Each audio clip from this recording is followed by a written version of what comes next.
नमस्कार, मैं Sonali Kulkarni. Crime petrol सतर्क के जस्टिस रीलोडेड श्रृंखला के आज के एपिसोड में आपका स्वागत करती हूँ। बेटी पढ़ाओ बेटी बचाओ का नारा हमें जगह जगह देखने सुनने को मिलता है।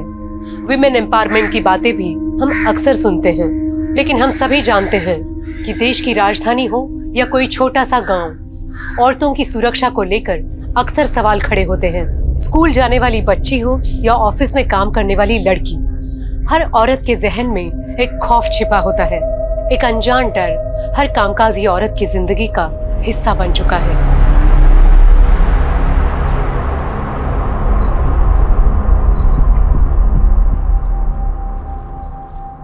Good morning uncle. Good morning बेटा। अंकल दृष्टि कहाँ पर है? अंदर ही है कमरे में, जाओ मिल लो। हाँ। दृष्टि,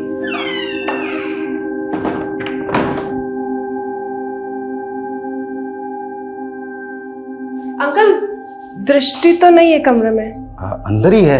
बाथरूम में देखा तुमने? नहीं। जरा देखो। हाँ। दृष्टि,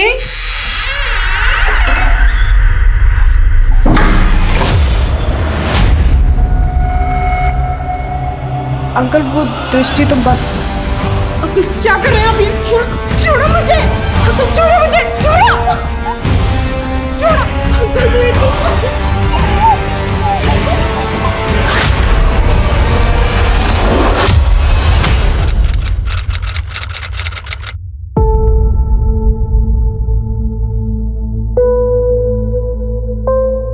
मान ले आज से तेरा नया जन्म हुआ है। जो भी हुआ सब भूल जा।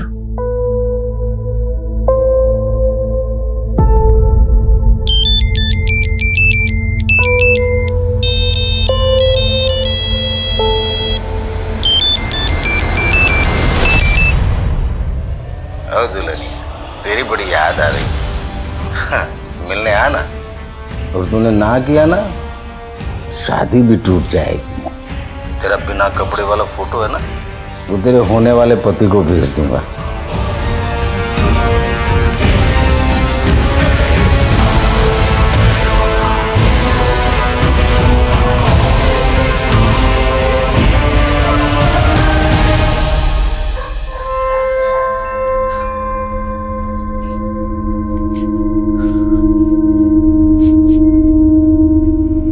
लड़की रुक।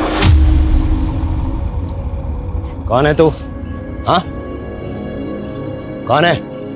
और इतनी रात को अकेले में कहाँ घूम रही है? वो सर जी, वो दवाई लेने की। पर इस गली में तो कोई दवा की दुकान नहीं। झूठ बोल रही है ना तू? घरों में ताका झाकी कर रही है चोरी करने के लिए। नहीं सर, मैं चोर नहीं हूँ, मैं अच्छी लड़की हूँ। तो इस अच्छी लड़की का नाम क्या है? जी, नगमा। और रहती कहाँ है? बोल। वो यहाँ से दूसरी गली, राजनिवास। चल, मैं तुझे घर छोड़ देता हूँ। चल।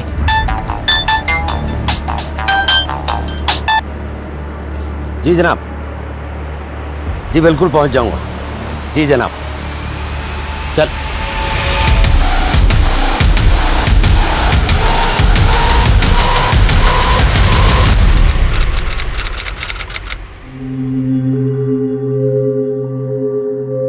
लड़की, लड़की रुक।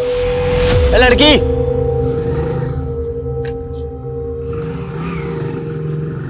ए लड़की रुक। इतनी देर से आवाज लगा रहा हूं, सुनाई नहीं देता? उस दिन चकमा देके भाग गई थी ना, हैं? अब नहीं बच पाएगी। पूरा राजनिवास छान मारा मैंने, कोई नगमा नाम की लड़की नहीं रहती वहां। तेरा असली नाम नगमा नहीं है ना? बोल। देख बेटी, तेरी जैसी मेरी बेटी भी है। तुझे कोई परेशानी है तो मुझे बता, मैं तेरी मदद करूंगा। आप मेरी मदद नहीं कर सकते। इस दुनिया में कोई किसी की मदद नहीं करता है, कोई किसी का सगा नहीं होता। हाँ बिल्कुल सच है ये। पुलिस की नौकरी में फैमिली को ज्यादा टाइम नहीं दे पाते। ऊपर से होली दिवाली जैसे त्योहारों पर तो फैमिली के साथ सोशल डिस्टेंसिंग कुछ ज्यादा ही हो जाती है। क्या है, एक्शन में रहने के लिए इमोशन को साइड में रखना पड़ता है। धीरे धीरे ये हमारा नेचर बन जाता है, आदत में शुमार हो जाता है। लेकिन एक केस था, शुरुआत तो उसकी बस एक ऑर्डर फॉलो करने से हुई थी, लेकिन उस केस ने मुझे और मेरे नजरिए को पूरी तरह से बदल के रख दिया। इंटरनेशनल वुमेन्स डे को ध्यान में रखते हुए ऊपर से ऑर्डर मिले हैं कि जितने भी औरतों के खिलाफ हुए अपराध के अनसॉल्व केसेस हैं पूरी ओपन किए जाए। जिन जिन केसेस में औरतें विक्टिम हैं उन सबकी लिस्ट बनाओ और शाम तक ये सारी फाइल्स मुझे मेरे टेबल पे चाहिए।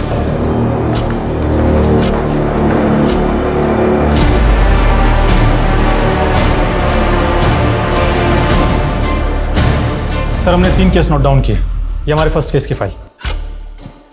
सर बीना कश्यप नाम की औरत की 2010 में दिन दहाड़े हत्या हुई थी। बीना और उसका पति हरी दिहाड़ी मजदूरी का काम करते थे। बिहार से यहाँ रोजी रोटी के लिए आए थे। सर काफ़ी समय तक जांच चली लेकिन कुछ भी पता नहीं चला। इस हरी से कांटेक्ट करो और इस केस के इन्वेस्टिगेटिंग ऑफिसर से भी इस केस की डिटेल्स निकालो। और सर ये दूसरा केस शबीना अहमद का है। सर शबीना के पिता ने शबीना के अगवा होने की मिसिंग कंप्लेंट फाइल की थी। सर लोकल इन्वेस्टिगेशन के मुताबिक शबीना का किसी फारूक नाम के लड़के से अफेयर था। शबीना और फारूक दोनों ने भागने की भी कोशिश की थी। पुलिस ने काफ़ी ढूंढा दोनों को, पर शबीना और फारूक दोनों में से किसी को कुछ पता नहीं चला। शबीना और फारूक दोनों के परिवारों की डिटेल्स निकालो। ओके सर ये हमारे तीसरे केस की फाइल। सर इस औरत का मर्डर 2012 में हुआ था। शादीशुदा थी लेकिन अकेली रहती थी और इसका पति कुवैत में काम करता था। इस केस की भी डिटेल्स निकालो। फिलहाल इन 3 केसेस पे ही काम करते हैं। Okay sir.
उग्रवादियों द्वारा किए गए इस बम विस्फोट में लोकप्रिय जननायक योगेश सैनी का निधन हो गया। इस खौफनाक हादसे के पीछे किस संगठन का हाथ है ये अब तक नहीं पता चल पाया है।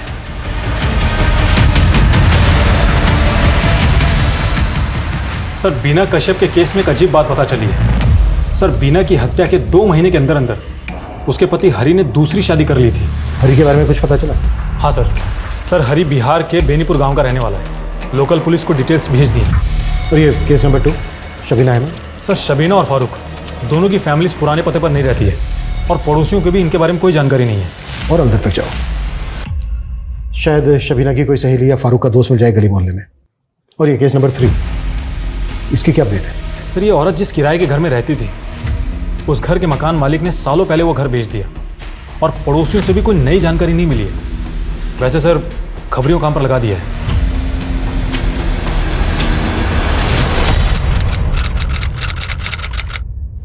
Thank you.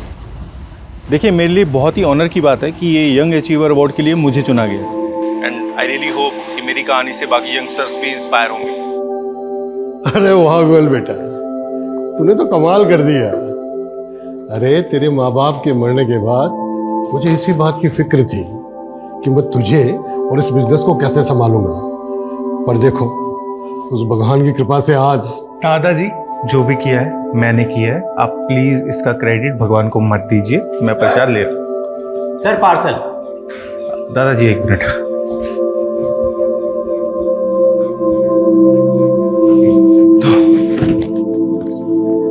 सर आप भगवान को नहीं मानते, नास्तिक है। देखो मैं इन सब पे विश्वास नहीं करता हूँ, मैं साइंस और लॉजिक को ज्यादा मानता हूँ। ये लो। और हाँ, ये प्रसाद खा लेना। हाँ बोलो। अरे मैंने तुम्हें जितना कहा है तुम उतना बजट कोट करो ना, तुम शेखावत की टेंशन क्यों ले रहे हो? हाँ मैं तुम्हें मेल कर रहा हूँ। बेटा विमल, कोई परेशानी है? दादाजी वो शेखावत हमें पैसों के दम पे खरीदना चाहता है। लेकिन बेटा वो शेखावत बहुत खतरनाक आदमी है, जरा संभल के। लेकिन अगर मैं सही हूं तो मैं क्यों डरूं उससे? दादाजी आप टेंशन मत लीजिए, मैं मैनेज कर लूंगा।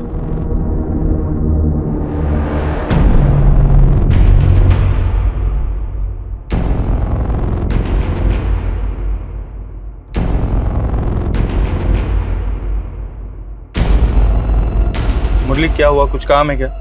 कहना है कुछ? सर वो मेरी बीवी की तबीयत खराब है, आधे दिन की छुट्टी चाहिए। आपको घर ड्रॉप करके मैं। सुनो तुम एक काम करो, तुम गाड़ी यहीं पे रोक दो और तुम घर चले जाओ। जाओ, मैं खुद से ड्राइव करके चला जाऊंगा।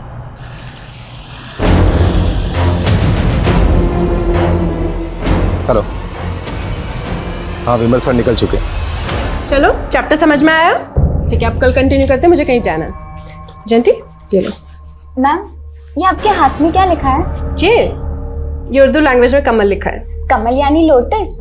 पर आपका नाम तो मधु है, तो आपके हाथ पे ये लोटस क्यों? तेरे ना सवाल कभी खत्म नहीं होते। चल भाग जा ऐसे, वरना ज्यादा होमवर्क दे दूंगी। बाय पूरा कंप्लीट चाहिए होमवर्क मुझे।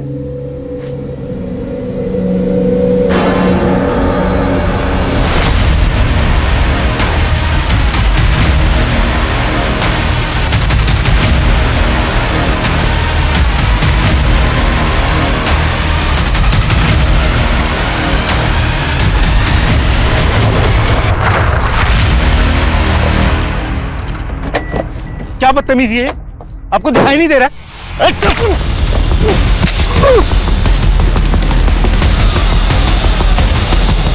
चल चल जल्दी चल।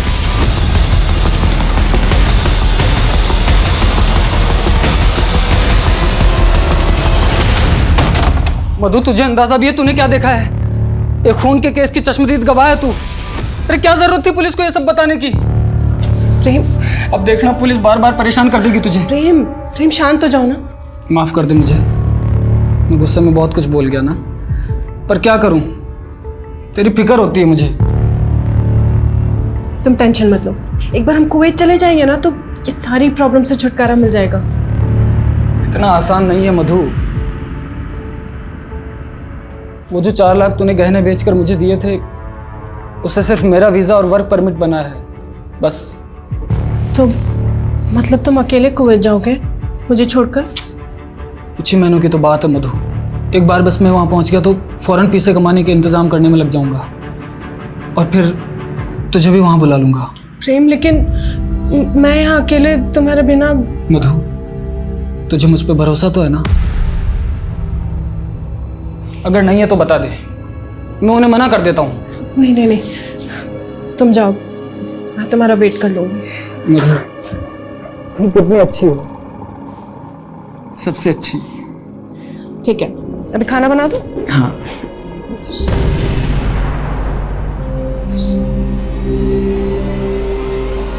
मधु मान गई।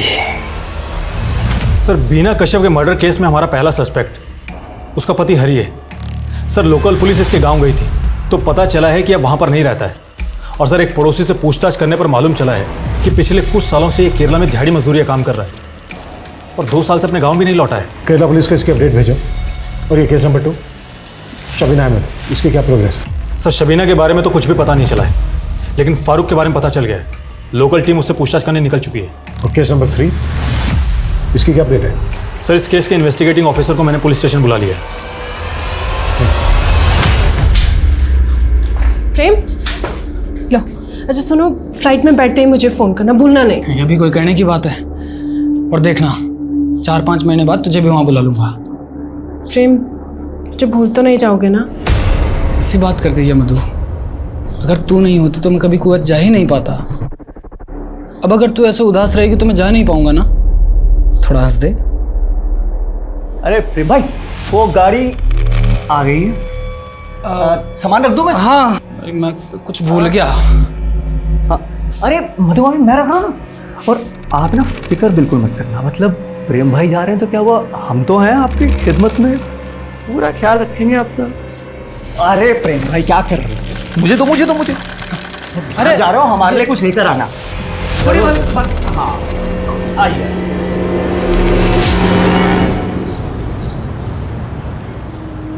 जयंती हुआ सॉल्व? दिखा। हाँ अरे नहीं देख, ऐसे करेगी तो हमेशा गलत ही आंसर आएगा ना, तुझे बोला था ना। जयंती इधर ध्यान दे, इस मेथड से ट्राई कर, मैं वापस आती हूँ, चेक करूंगी। अस्सलाम वालेकुम। वालेकुम अस्सलाम। वो दरअसल क्या है ना,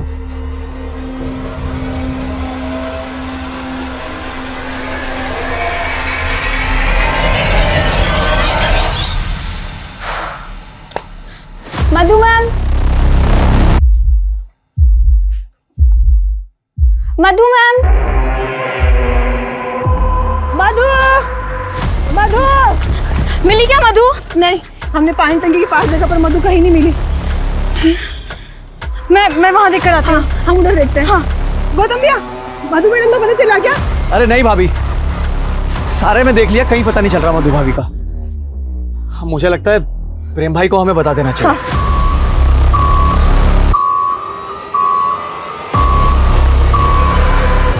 हेलो प्रेम भाई।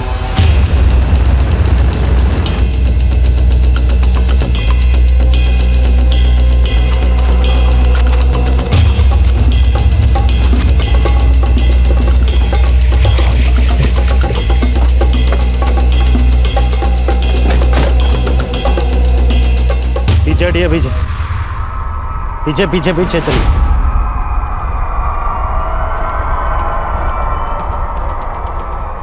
आंखें, नाक, मुंह सब गोंद से चिपका दिए। इस लड़की को पहले कहीं देखा है मैंने। कहाँ देखा था? आसपास मालूम करो, शायद किसी को पता हो कि कौन है ये। जी सर।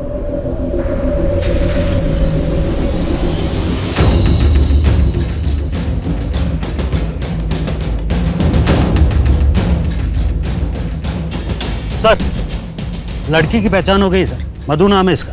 बच्चों को ट्यूशन पढ़ाई करती थी, यहीं पास के मोहल्ले में रहती थी। आज सुबह ही अचानक गायब हो गई थी सर। आखिरी बार किसने देखा था इसे? जयंती बेटा, डरने की कोई बात नहीं है, अच्छी तरीके से याद करके बताओ। जो आदमी तुम्हारी मधु मैम से मिलने आया था आज, वो कैसा दिखता था?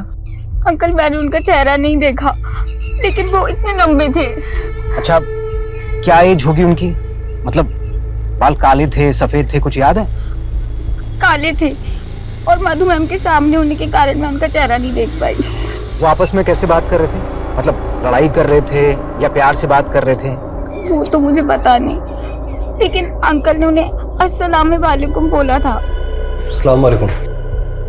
और अंकल के हाथ में कुछ सिल्वर कलर का ब्रेसलेट था।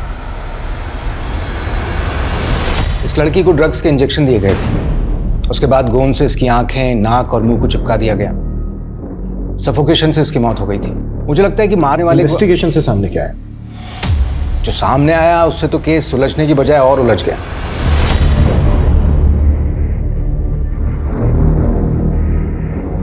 सर, मैंने आपसे कहा था ना कि इस लड़की को पहले मैंने देखा है। इस लड़की का नाम मधु नहीं, नीलोफर है। जी सर। पर आपको कैसे पता? ये देखो, ये इसके हाथ पर उर्दू में एक टैटू बना हुआ है, मैंने पता करवाया, ये नीलोफर लिखा हुआ। और पोस्टमार्टम से ये भी पता चला है कि इसके साथ में गैंगरेप हुआ था, और गोंद से इसके जो आंख, नाक, मुंह को चिपकाया गया था, उस वजह से सफोकेशन हुआ और इसकी मौत हो गई। तुम्हें इस केस के बारे में और क्या पता चला? ये देखिए सर, नीलोफर और मधु की मिसिंग फाइल, उसके फादर अयूब ने मिसिंग कंप्लेंट लिखवाई। तो ये नीलोफर रेवाड़ी की रहने वाली थी, लेकिन नीलोफर से मधु क्यों बनी?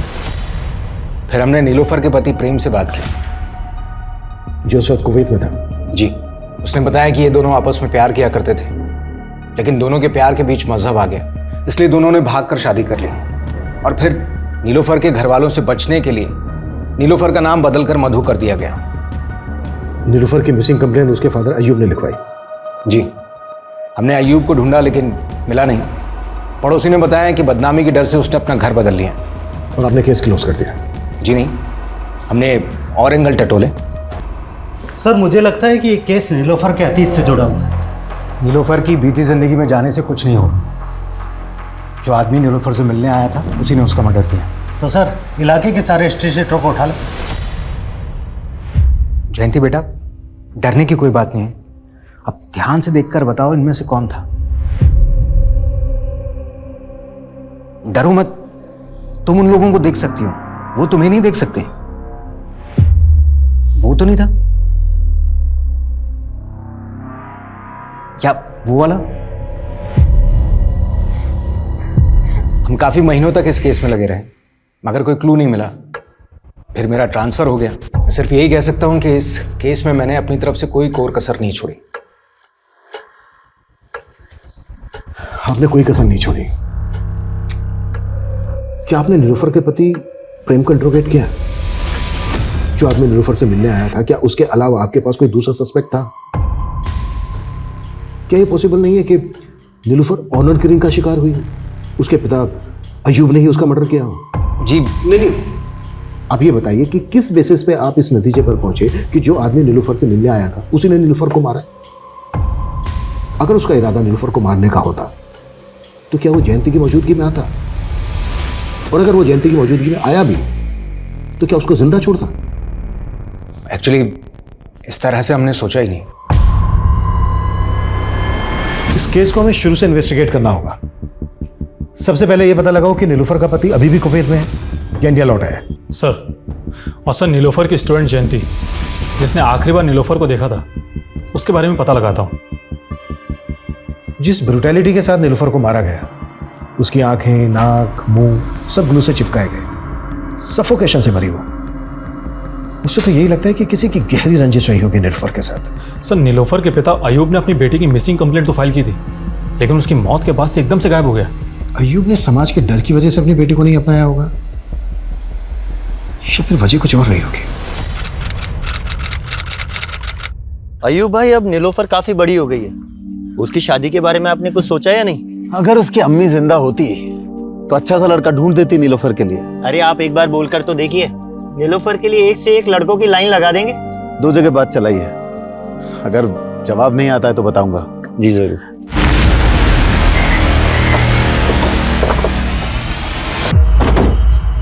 साहब, 2 साल तक मधु और प्रेम मेरे यहाँ किराएदार थे। मधु की मौत के बाद पता चला कि उसका नाम नीलोफर था। 2 साल से जानते थे आप नीलोफर और प्रेम को? दोनों पति पत्नी के बीच रिश्ता कैसा था? साहब, दोनों के बीच रिश्ते बहुत अच्छे थे, पर हाँ, एक बार मैंने मधु को बहुत आग बबूला होते देखा था। समझ में नहीं आता, एक बार में मिल गया ना जवाब, निकल। मधु बेटा, क्या हुआ? क्या किया गौतम ने? कुछ नहीं काका, गरीब की लुगाई सबकी भौजाई होती है। तो ये बात आपने उस वक्त पुलिस को क्यों नहीं बताई? बताई थी साहब, लेकिन इंस्पेक्टर साहब बोले कि वो लड़की, मतलब जयंती, जो नीलोफर के यहाँ पढ़ने आती थी, उसने जिस आदमी को देखा था उसका गौतम से हुलिया मेल नहीं खाता था। Can't believe it। अच्छा, इस हादसे के बाद आपकी नीलोफर के पति प्रेम से बात हुई थी? एक बार सर, वो अपना सामान लेने वापस आया था नीलोफर की मौत के करीब 1 साल बाद। जब नीलोफर और प्रेम आपके मकान में रहने आए थे तो आपने उनकी आईडीज, डॉक्यूमेंट्स तो लिए होंगे? 10 साल पुरानी बात है, उस वक्त लिखा पढ़ी कहाँ होती थी। अनुज, ये गौतम हमारा पहला सस्पेक्ट, पता लगाओ इसका। और बिना और शकीला के केस में क्या अपडेट है? सर, 2 टीम लगी हुई है और मैं खुद भी इन 2 केसेस के फॉलोअप ले रहा हूँ। ओके। पता नहीं क्यों मुझे ऐसा लग रहा है कि नीलोफर के केस में अभी भी बहुत कुछ सामने आना बाकी है।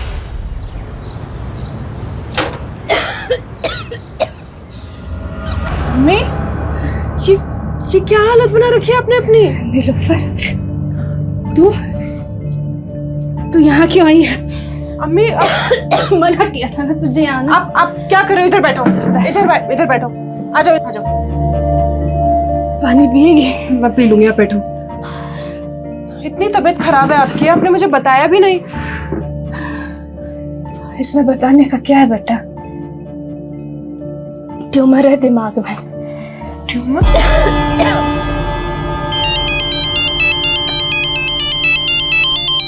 हाँ हेलो गौतम, मेरी अभी अम्मी के डॉक्टर से बात हुई। उन्होंने बोला कि अम्मी के इलाज के लिए 6 लाख रुपए लगेंगे। 6 लाख? नीलोफर, इतने रुपए कहाँ से आएंगे? कुछ समझ में नहीं आ रहा है, क्या करूं। मेरे पास करीबन 1 लाख रुपए रहेंगे, लेकिन बाकी के पैसे गौतम तुम कुछ करो ना। अरे नीलोफर, अब मैं क्या करूंगा इसमें? लेकिन हाँ सुन, तू अगर चाहे ना तो तेरे लिए ये 6 लाख रुपयों का जुगाड़ करना कोई मुश्किल बात नहीं है, अगर तू चाहे तो। समझ लेना क्या क्या कह रहा हूँ मैं।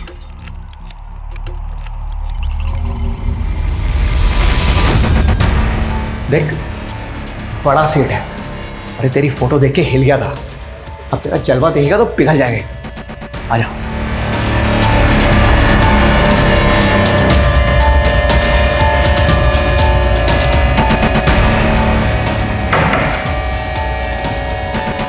सेठ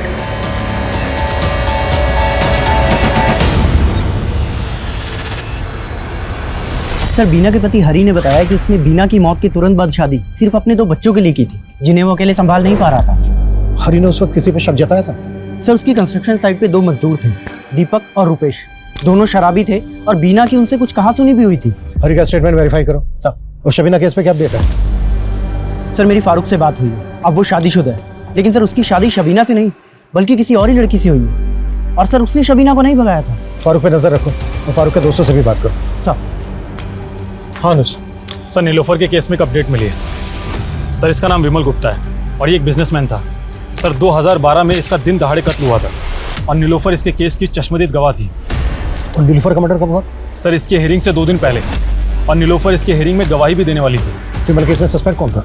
सर, विमल के केस में प्राइम सस्पेक्ट ये गुंजेश नाम का डिलीवरी बॉय था। सर, ठोस सबूत ना मिलने की वजह से कोर्ट ने इसे बरी कर दिया था। गुंजेश, इस पजल की आखिरी कड़ी एक गुंजेश ही हो सकता है।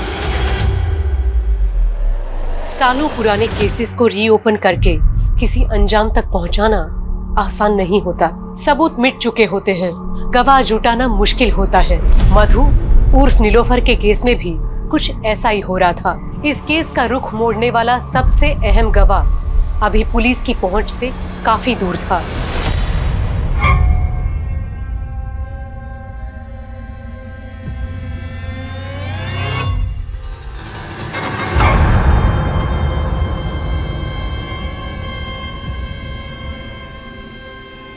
अच्छा सुनो, मैं जा रही हूँ, शाम तक लौटूंगी। Okay darling.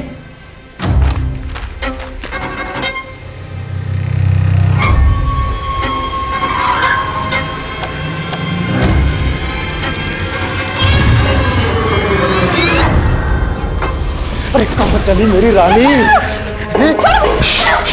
नाटक कर रही है ना? नाटक कर।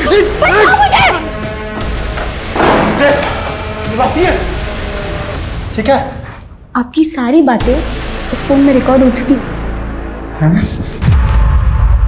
लीजिए लीजिए, लंगोट के बड़े ढीले हैं आप। चलिए अब थोड़ा पैसा ढीला कीजिए, वरना ये सारी फुटेज ना मालकिन को दिखा दूंगा।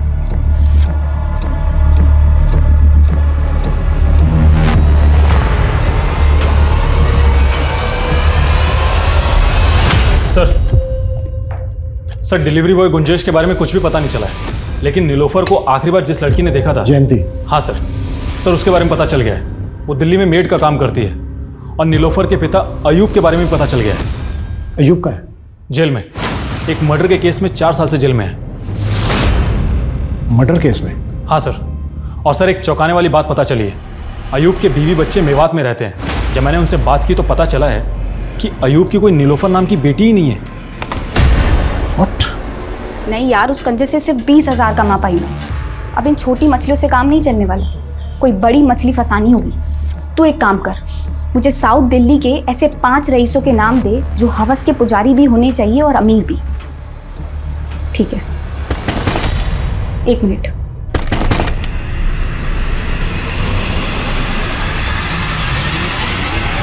जी जयंती जी, कहिए। मुझे तुम्हारी टीचर मधु के मर्डर के सिलसिले में तुमसे कुछ बात। लेकिन मुझे कोई बात नहीं करनी। सुनो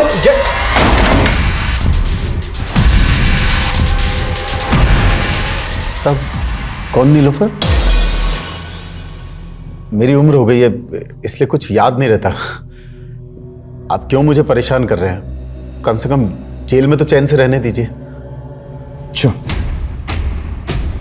जेल में लोग चैन से रहने नहीं, सजा काटने आते हैं। देख, मदद कर हमारी ये जानने में कि नीलोफर की मौत कैसे हुई थी। नहीं तो तुझे तेरी बेटी नीलोफर का कातिल साबित करना हमारे लिए कोई बड़ा काम नहीं होगा। चल बोल, कैसे हुई थी तेरी बेटी नीलूफर? नीलोफर मेरी बेटी नहीं थी साहब, नीलोफर कॉल गर्ल थी। देखते ही भाग गई थी साहब मुझे। नीलोफर को अपनी अम्मी के इलाज के लिए पैसों की जरूरत थी, तो मैंने पैसे देकर उसे खरीद लिया उसके दलाल गौतम से। 7 लाख रुपए देकर 7 महीने के लिए खरीदा था साहब उसे, पर साहब वो सिर्फ 2 महीने में भाग गई। तो तूने नीलूफर का बाप बनकर उसकी मिसिंग कंप्लेंट फाइल करवाई?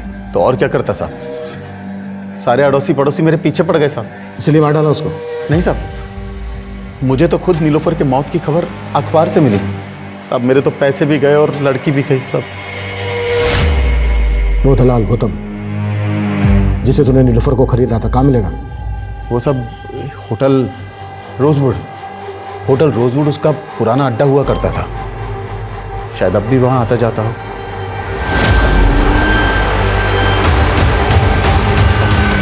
सर, नीलोफर के केस में कड़ियां तो जुड़ रही हैं, क्योंकि उसके मकान मालिक ने बताया था कि गौतम को उसने थप्पड़ मारा था।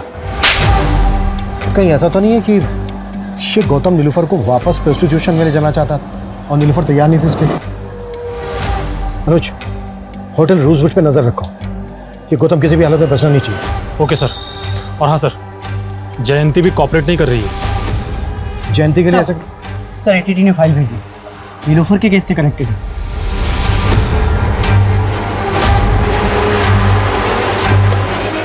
क्या हुआ सर? 11 साल पहले एक लीडर की ब्लास्ट में हत्या हुई थी। नीलूफर से भी पूछताछ हुई थी उस केस में। इस ब्लास्ट में इन्वॉल्व एक आदमी से रिलेशन थे नीलूफर के। उस वक्त नीलूफर ने एटीटी को बताया था कि वो एक कॉल कर रहा है, उसके बहुत सारे क्लाइंट हैं जिनकी बैकग्राउंड के बारे में उसे कुछ नहीं पता। इसका मतलब नीलोफर के लिंक उग्रवादियों से भी थे? एटीटी को शक तो था नीलूफर पे, हालांकि कुछ साबित नहीं हुआ। पहले एक टीचर, उसके बाद कॉल कर, फिर उग्रवादियों से उसके संग। आखिर थी क्या ये लड़की?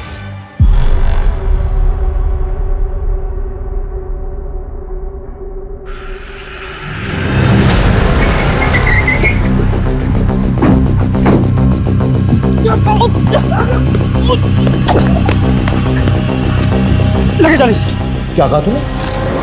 हाँ साहब, मैं नीलोफर से पहले उसकी माँ रुखसाना के लिए कस्टमर लाता था।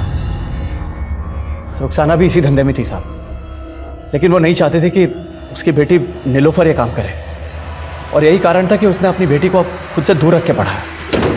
इधर आ। मैंने कहा था ना तुझसे, ये जगह तेरे लिए नहीं है, फिर यहाँ क्यों आई? अरे रुखसाना क्यों भड़क रही है? तेरे को पता तेरी लड़की पटाखा है, पटाखा। अरे अगर तू बोले तो मुंह तोड़ दूंगी तेरा अगर दोबारा ऐसी बात कही तो।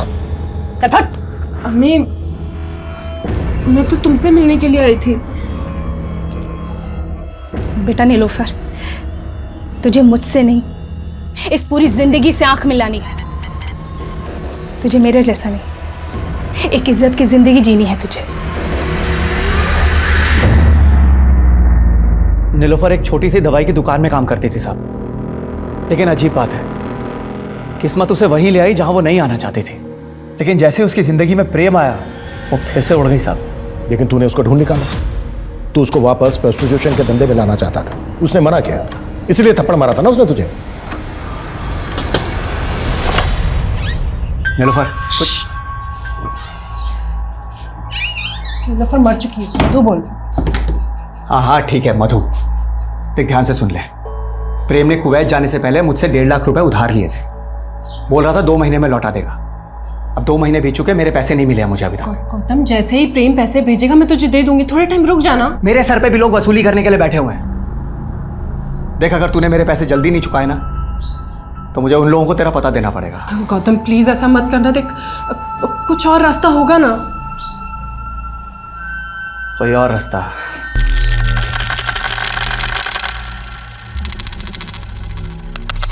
एक रास्ता है। शर्म नहीं आती तुझे?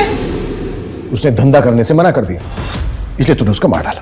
नहीं साहब, उसकी मौत से तो सच कहूं मेरा नुकसान ही हुआ है साहब। एक लड़की की जान चली गई और तुझे नुकसान की पड़ी है।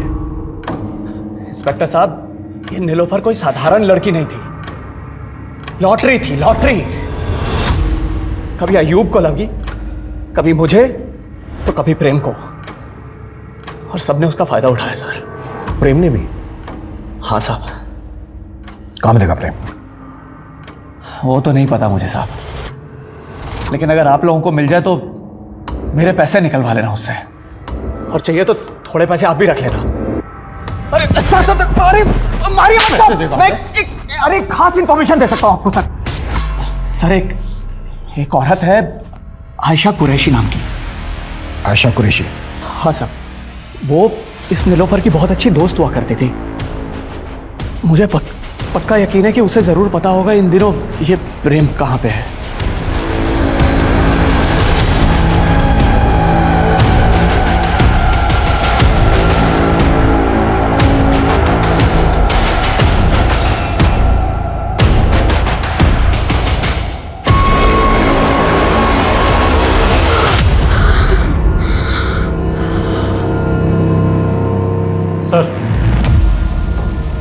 सर गौतम सही कह रहा है, आयशा अलवर में ही रहती है। नीलोफर का केस काफी उलझाने वाला है, अनुज कुछ तो है जो अभी भी इस केस में छूट रहा है। एनीवे, मैं जयंती से बात करने की कोशिश करता हूँ, तुम अलवर जाओ, आयशा से मिलो। सर।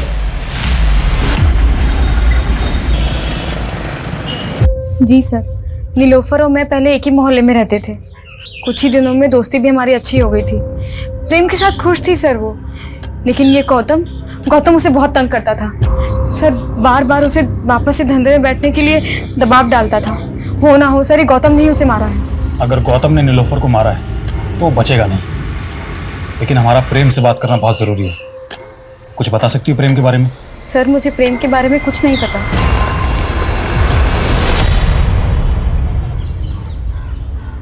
जयंती, मैं जानता हूं उस हादसे ने तुम्हारी जिंदगी बदल कर रख दी थी। देखो, अगर तुम हमें नीलोफर, मेरा मतलब है कि मधु के कातिल तक पहुंचने में मदद करोगी तो न सिर्फ मधु को इंसाफ मिलेगा बल्कि तुम्हें भी सुकून पहुंचेगा। सर आज भी उस आदमी के पैरों की आहट मुझे डरा देती है। अब वो डरेगा, बस जितना तुम उस आदमी के बारे में जानती हो उसके बारे में ज्यादा से ज्यादा हमें बताने की कोशिश करो ताकि हम जल्दी से उस तक पहुंच सकें। सर मैं ज्यादा कुछ तो नहीं जानती, लेकिन उसने अपने हाथ में एक सिल्वर कलर का ब्रेसलेट पहना था। ब्रेसलेट? हाँ सर। अच्छा जयंती, मधु ने कभी जिक्र किया था तुमसे कि उसका पति प्रेम कहाँ का रहने वाला है? कुछ इस बारे में बताया था? हाँ, एक बार उन्होंने कहा था कि वो चूरू गांव के किसी ब्रह्मपुरी का रहने वाला है।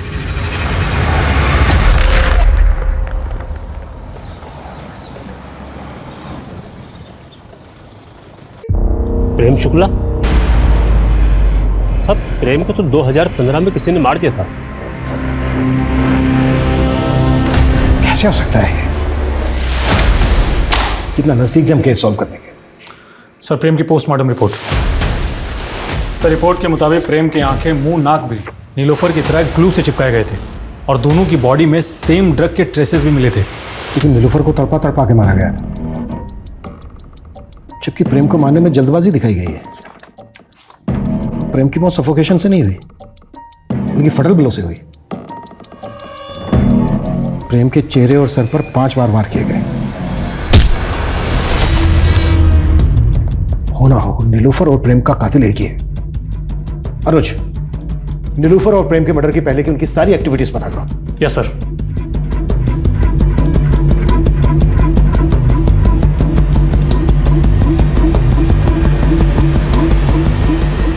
सर सुनील कुमार नाम के एक सुनार का पता चला है जिसे नीलोफर ने मरने से 3 दिन पहले 3 लाख के गहने बेचे थे। क्या नाम बताया तुमने उस सुनार का?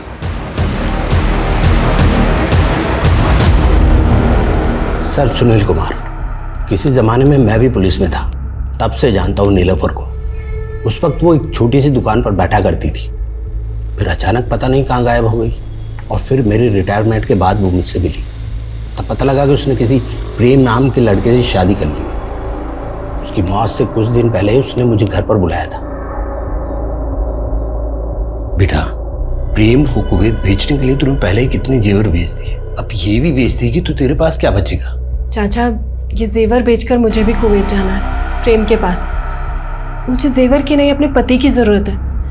आप देखिए ना, इनका जितना भी पैसा बनता है आप मुझे दे दीजिए। मुझे क्या पता था कि वो पैसे उसकी मौत से जा जुड़ेंगे। जरूर सर इन पैसों की वजह से ही किसी ने मार दिया नीलोफर को। ठीक है सुनील, फिलहाल तुम जा सकते हो, जरूरत पड़ी तो दोबारा बुलाएंगे। जी सर। अनुज, अपने खबरियों से कहो कि वो पता लगाएं कि नीलोफर के मर्डर के आसपास किसी के पास अचानक से बहुत सारे पैसे आए थे क्या? Yes sir.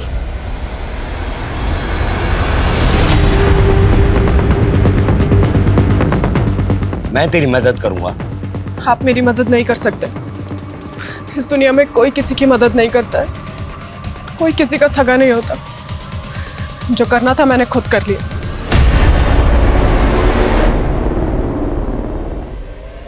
ये तो मर गया। तूने किया है सब? कैसे मारा इसे? का इंजेक्शन देकर उससे हार्ट अटैक आ गया इसको। तुझे कैसे पता इस इंजेक्शन के बारे में? फार्मेसी की स्टूडेंट हूं मैं और इसको मैंने ही मारा। अरेस्ट कर लीजिए मुझे। मेरी भी बेटी है, मैं समझ सकता हूं कि तुझ पर क्या बीती होगी, पर अब मेरी बात ध्यान से सुन। तूने मनोहर लाल को नहीं मारा, ये हार्ट अटैक से मरा है। तू ये सब कुछ भूल जा और जा अपनी नई जिंदगी शुरू कर। जा बेटी जा। सर, जिस एरिया में नीलोफर का मर्डर हुआ था उसी एरिया के आसपास 3 और औरतों का मर्डर हुआ था। और हाँ सर, उन 3 औरतों का मर्डर भी उसी ड्रग से हुआ था जिससे नीलोफर और प्रेम कुमार का हुआ था। उनकी आंखें और मुंह भी ग्लू से चिपकाए गए थे? नहीं सर, लेकिन हाँ सर, उन सभी ने नीलोफर की तरह मरने से कुछ दिन पहले कोई जेवर या प्रॉपर्टी बेची थी। लाखों रुपए जमा थे उनके पास जो उनको मारकर लूट लिए गए थे। ये किसी सीरियल किलर का काम तो नहीं है? सर, नीलोफर के मोहल्ले में एक शोएब नाम का आदमी रहता था। सर, वैसे तो कड़का था, लेकिन अचानक से उसके पास काफी पैसा आ गया था और नीलोफर की मौत के कुछ दिन बाद ही शोएब अपनी बीवी के साथ नए घर में शिफ्ट हो गया है। ये देखिए सर, ये उसका एड्रेस है। हाँ सर, शोएब मेरे पति है। कहाँ मिलेगा शोएब इस वक्त? सर, वो अक्सर शहर के बाहर रहते हैं। अभी इस वक्त वो कहाँ हैं मुझे नहीं मालूम। ओके, कोई बात नहीं। शायद हो सकता है आयशा जी आपको याद ना आ रहा हो कि वो कहाँ है, पर कोई बात नहीं, हम याद दिलवा देंगे। ये पूजा है। पूजा, जरा आयशा जी को याद करवाओ। सर मैं बताती हूँ सर।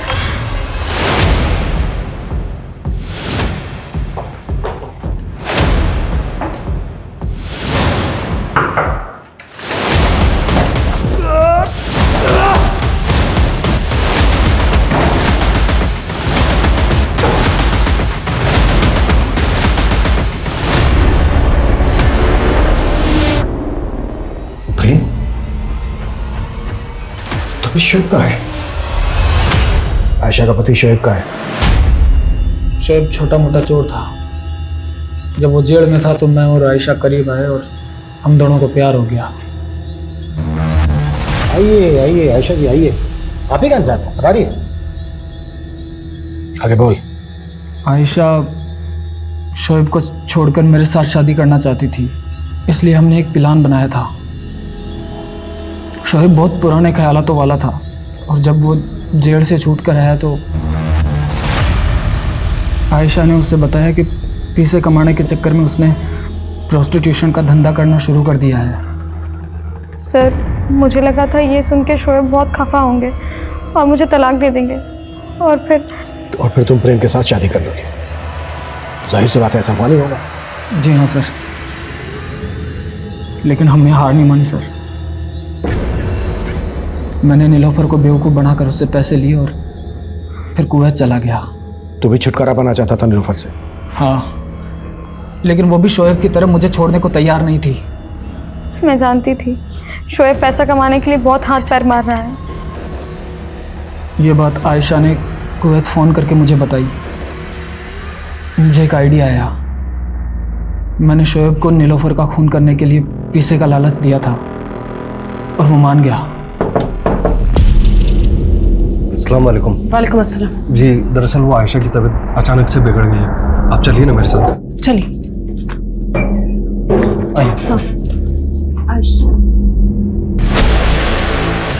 शोएब और उसके साथियों ने पहले मिलकर उसके साथ रेप किया और बाद में ड्रग का इंजेक्शन देकर उसकी आँख, नाक और मुंह पर गोंद डालकर उसे मार डाला। नीलोफर के बाद शोएब की बारी थी। प्रेम जब कुवैत से लौटे तो हमने शोएब को भी ड्रग का इंजेक्शन दिया और नीलोफर की तरह उनकी आंखों में, नाक में और मुंह में ग्लू डाल दिया और सर पे पत्थरों से कई बार वार किया। मैंने शोएब को मेरे कपड़े पहना दिए और मेरा वॉलेट और सारे कागजात भी उसके जेब में रख दिए ताकि सबको लगे कि शोएब नहीं, प्रेम मारा गया है। नीलोफर की आंखें, नाक, मुंह, इन सब जगहों पर ग्लू क्यों डलवाया? इतनी बेरहमी से क्यों मरवाया उसको? क्योंकि उसने मेरी आंखों में धूल झोंकी थी। उसने मुझे अपने अतीत के बारे में नहीं बताया था। और तूने जो इतने लोगों की आंखों में धूल झोंकी है वो? और शोएब को इस तरह से क्यों मरवाया तूने? ताकि पुलिस को लगे कि दोनों को एक इंसान ने मारा है। हम दोनों को लगा कि शोएब को कातिल समझकर पुलिस उसके पीछे जाएगी। नीलोफर की तरह और भी लड़कियां थीं प्रोस्टिट्यूशन के धंधे में, उनको क्यों मरवाया? पैसे के लिए। पहले उन्हें मेरे प्यार के जाल में फंसाता और फिर शादी का वादा करता और पैसे मिलते ही मार डालता। क्या पाया है सब करके? एक दूसरे का साथ पाया सर। हम दोनों हर हाल में हमेशा एक दूसरे के साथ रहना चाहते थे। वो तो होने से रहा, क्योंकि जेल में आदमी और औरतों के लिए बैरक अलग अलग होते हैं।